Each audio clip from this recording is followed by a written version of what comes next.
Ce dimanche, j'ai voulu commencer par un acte de communication concernant la situation ivoirienne et notamment un personnage qui est au cœur de la crise politique ivoirienne depuis pratiquement plus de 30 ans et même qui est l'un des plus grands acteurs, pour ne pas dire le fauteur de troubles principal de la Côte d'Ivoire depuis 1989, Alassane Dramane Ouattara. Je voudrais en particulier m'interroger sur la logique qui préside à l'action historique, à l'action politique, à l'action économique, bref, à l'action tout court de cet homme dans le monde. Et pour cela, j'ai pris 3 domaines. Le domaine du développement, le domaine de la pratique démocratique et enfin le domaine de la justice. Dans chacun de ces domaines, j'aimerais que nous soyons attentifs à l'absence de logique qui caractérise Alassane Dramane Ouattara. Et que nous nous demandions ce qui se cache derrière cette absence de logique. Si derrière cette absence de logique, il n'y aurait pas en réalité une tactique et une stratégie qui aurait une logique que la logique ignore. Alors,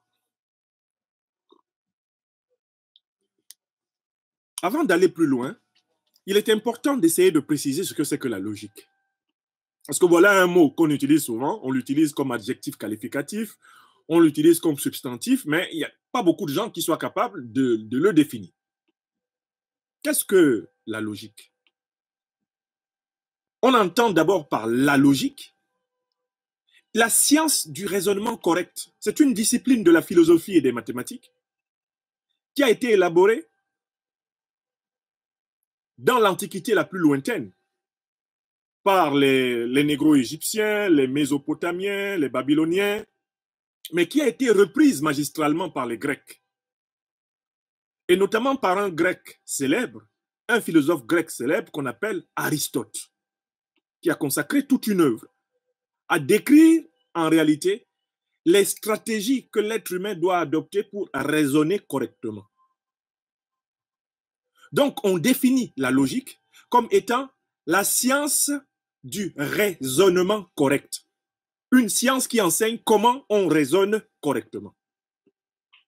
Alors, du coup, la question que vous pouvez vous poser, c'est à quelles conditions raisonne-t-on correctement? Quand dit-on qu'un raisonnement est correct? Aristote va élaborer ce qui, à l'époque, dans l'Antiquité, correspond pour lui aux règles du raisonnement correct. Ces règles vont être l'objet de retouches, d'améliorations et de critiques à travers l'histoire de la pensée. Mais Aristote va commencer par identifier 2 règles.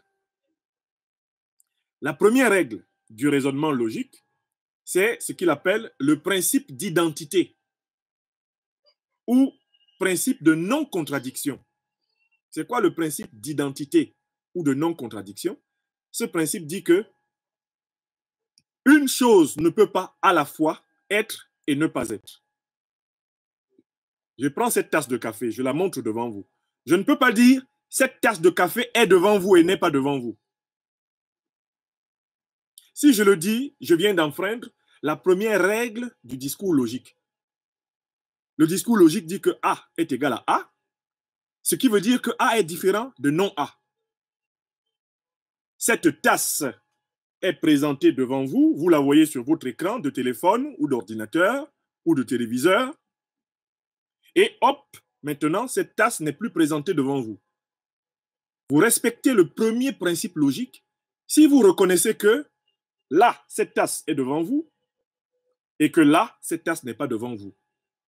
Donc, le premier principe logique universel et qu'on peut vérifier sur toute la Terre, avec tous les êtres humains et à tous les âges, c'est qu'on ne peut pas dire qu'une chose est et en même temps dire qu'une chose n'est pas. Non, on ne peut pas le dire en même temps. Une chose peut être et après ne pas être. Une chose peut ne pas avoir été et ensuite être. Mais une chose ne peut pas en même temps, au même moment, au même instant, être et ne pas être. Et du coup, Aristote va enseigner à ses disciples que chaque fois que vous écoutez quelqu'un, chaque fois que vous lisez un discours, chaque fois que vous observez une situation, si vous voulez connaître la vérité, il faut appliquer cette règle. La règle qu'on appelle le principe d'identité. Parfois, on l'appelle encore le principe de non-contradiction. C'est grâce à cette règle qu'on fait des mathématiques. Hein. Si vous dites que 2 plus 2 est égal à 4, c'est parce que vous êtes aussi d'accord que 1 plus 1 est égal à 2. Et si vous dites que 2 plus 2 est égal à 4, ceci signifie aussi que vous dites que 1 plus 1 plus 1 plus 1 est égal à 4. Faire des mathématiques, c'est en réalité appliquer ce qu'on appelle des identités remarquables qu'on nous a enseignées. Vous vous souvenez tous, pour ceux qui en ont fait un peu, on commence par nous enseigner une formule et ensuite on nous donne une situation pour appliquer la formule. Faire des mathématiques, c'est identifier des situations à des formules qu'on nous a apprises. On nous dit, il existe des calculs qu'on appelle les équations. Lorsque vous voulez faire une équation du premier degré, vous aurez une situation du genre ax plus b est égal à 0. Mais sachez que chaque fois que vous aurez une situation dans la vie du genre ax plus b est égal à 0, la solution c'est x est égal à moins b sur a. Donc quand vous allez vous retrouver avec une équation du genre 5x plus 2 est égal à 0, ben, la solution, c'est-à-dire le x, l'inconnu que vous cherchez, c'est moins 2 divisé par 5, systématiquement. Donc, pour briller en mathématiques, qu'est-ce que l'élève doit faire? Depuis le collège et même depuis l'école primaire jusqu'à l'université, il doit apprendre à maîtriser ses identités remarquables, c'est-à-dire maîtriser ses formules et ensuite reconnaître ces identités dans des situations problématiques où on va, en quelque sorte, l'amener à appliquer le premier principe logique. Aristote pense aussi, dans l'Antiquité, qu'il y a un deuxième principe qui doit présider à la logique, c'est-à-dire qui doit permettre de contrôler les comportements. C'est ce que Aristote appelle le principe du tiers exclu. C'est quoi le tiers exclu? Tiers, qui veut dire troisième possibilité. Aristote dit que, bon, une proposition logique est soit vraie, soit fausse. Et il faut tout faire pour qu'il n'y ait pas une troisième solution possible. Quand je dis quelque chose, c'est soit vrai, c'est soit faux. Mais ça ne peut pas être à la fois vrai et faux. Donc, pour Aristote, dans l'Antiquité, vraiment, il faut écarter tout ce qui est vraisemblable. Parce que tout ce qui est vraisemblable n'est pas certain. Ce qui est vraiment vrai, dans l'Antiquité, c'est ce qui est, bien sûr, affecté du constat que c'est identique à ce qu'on voulait reconnaître, ou alors c'est non identique à ce qu'on voulait reconnaître. Donc, c'est vrai ou c'est faux. Bon, d'autres logiciens vont venir plus tard et ils vont introduire des nuances entre le vrai et le faux. On va entrer dans ce qu'on appelle la logique des modalités. Et peu importe. Aristote a fait un très grand travail en publiant cette œuvre qu'on appelle l'Organon, cette œuvre dans laquelle il expliquait aux êtres humains comment reconnaître les pièges du discours. Ce travail d'Aristote a permis de former les juges. Parce que les juges qui sont appelés à arbitrer les conflits entre les êtres humains vont devoir développer l'habilité de voir les contradictions dans les propos des accusateurs, tout comme dans les propos des défenseurs. Ça va être une compétence très, très, très utile pour faire de la politique. Parce que, par exemple, dans les conflits politiques, dans les débats politiques, il faudra pouvoir voir les contradictions de l'adversaire et les lui montrer. Bref, la logique va être une discipline qui va s'enseigner dans tellement de domaines et qui va aider les êtres humains qui accèdent à la connaissance du fonctionnement du raisonnement. Elle va les aider à être beaucoup plus cohérents. Elle va les aider également à être capables de mener une critique conséquente des propos des autres. Voilà ce que c'est que la logique, dont je viens de vous donner une brève histoire. Aujourd'hui, la logique est une branche de la philosophie et des mathématiques. On appelle logiciens les philosophes ou les mathématiciens spécialisés dans ce domaine. Et bien sûr, la logique d'Aristote a été critiquée, dépassée, améliorée, mais on a conservé quand même un principe.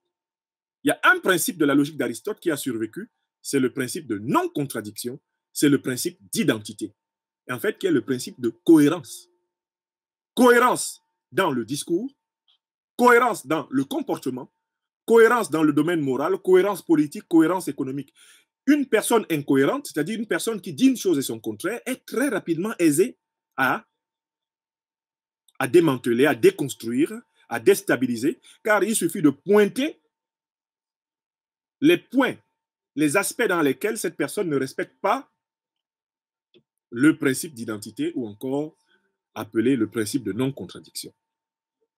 Quand je pose donc la question, quelle est la logique d'Alassane Dramane Ouattara? Je pose cette question en m'installant simplement dans le premier principe d'Aristote, qui est le principe universellement reconnu dans le domaine logique, le principe d'identité. C'est-à-dire, est-ce qu'Alassane Dramane Ouattara se rend compte que dans les domaines, par exemple, du développement, de la démocratie et de la justice, lui, Alassane Dramane Ouattara, dit une chose et son contraire. Il fait une chose et son contraire, c'est-à-dire il manque cruellement de logique. Eh bien, dans la deuxième partie de mon propos, je vais illustrer le manque de cohérence d'Alassane Dramane Ouattara dans les domaines du développement, de la démocratie et de la justice. Et là, nous allons aller dans des faits. Je prends le domaine du développement.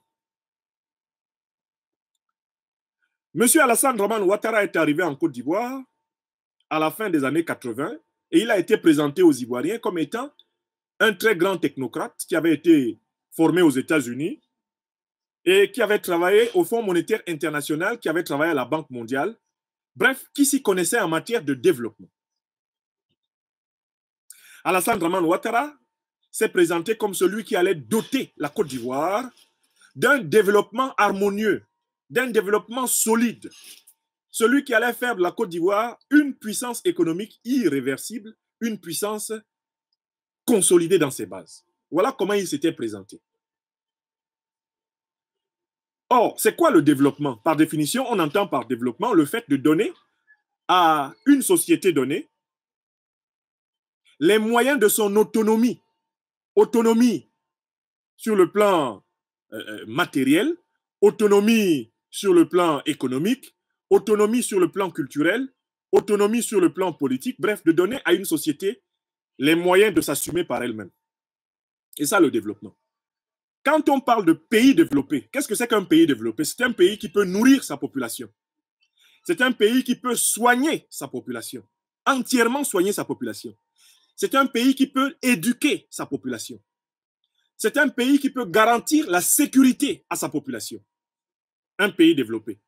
Un pays développé, c'est un pays qui garantit à sa population des services juridiques de qualité, donc qui protègent contre l'arbitraire. Voilà quelques critères. Autosuffisance alimentaire, autosuffisance énergétique, autosuffisance sécuritaire, autosuffisance culturelle, autosuffisance, excusez-moi, je vais juste prévenir ici que je suis en direct.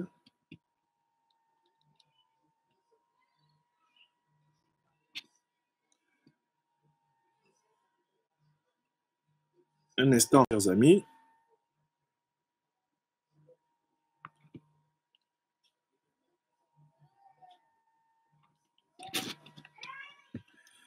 Voilà, très bien. Donc, cette autosuffisance dans tout ce qui renvoie aux conditions de base permet de dire que le pays en question est développé. Alors, regardons objectivement la Côte d'Ivoire. La Côte d'Ivoire continue d'importer de nombreux produits alimentaires de base. Elle est encore dépendante, par exemple, du marché international du riz. Elle est encore dépendante du marché international de la farine, de blé.